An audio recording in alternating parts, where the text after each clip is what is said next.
So ever since I was a teenager, I've always been interested in writing, and writing has been something that I've enjoyed and that I've always imagined would be a part of my life.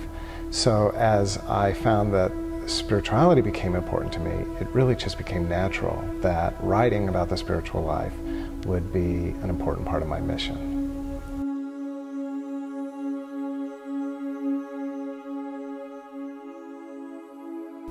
So the Big Book of Christian Mysticism in many ways is a thank you to Evelyn Underhill and to her book on mysticism. I heard Anne Lamott speak a couple of years ago, and she said, write the book you wish you could have read. So in many ways, that is the Big Book of Christian Mysticism. It's kind of a update, if you will, of Underhill's book. She published her book in 1911. My book came out in 2010, so it was about 100 years later. And my book is really a response to the German Jesuit theologian Karl Rahner, who said, the Christian of the future will be a mystic or will not exist at all. And that's kind of a challenging statement. And so my writing hopefully is kind of a meditation or a response to that. So in the book I look at what is mysticism. It's a big word, it's a scary word, it's very confusing. So I try to just kind of unpack that a little. And then I explore how the ordinary Christian man or woman can really incorporate the wisdom of the great mystics into their spiritual life.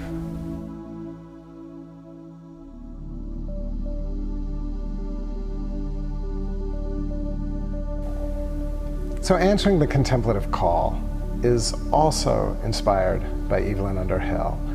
In her book Mysticism, she suggests that there are 5 stages to the spiritual life: awakening, purification, illumination, the dark night of the soul, and the unitive life.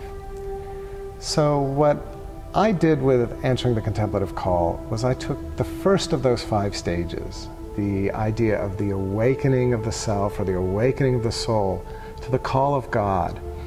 And I looked at some of the writings of the great mystics of the past and just really tried to put together how that wisdom from the past can help the spiritual seeker today to really respond to that call to contemplation, that call to silence, that call to begin the journey towards union with God, and how we can incorporate that wisdom into our lives and hopefully respond, as the title says, hopefully answer that contemplative call.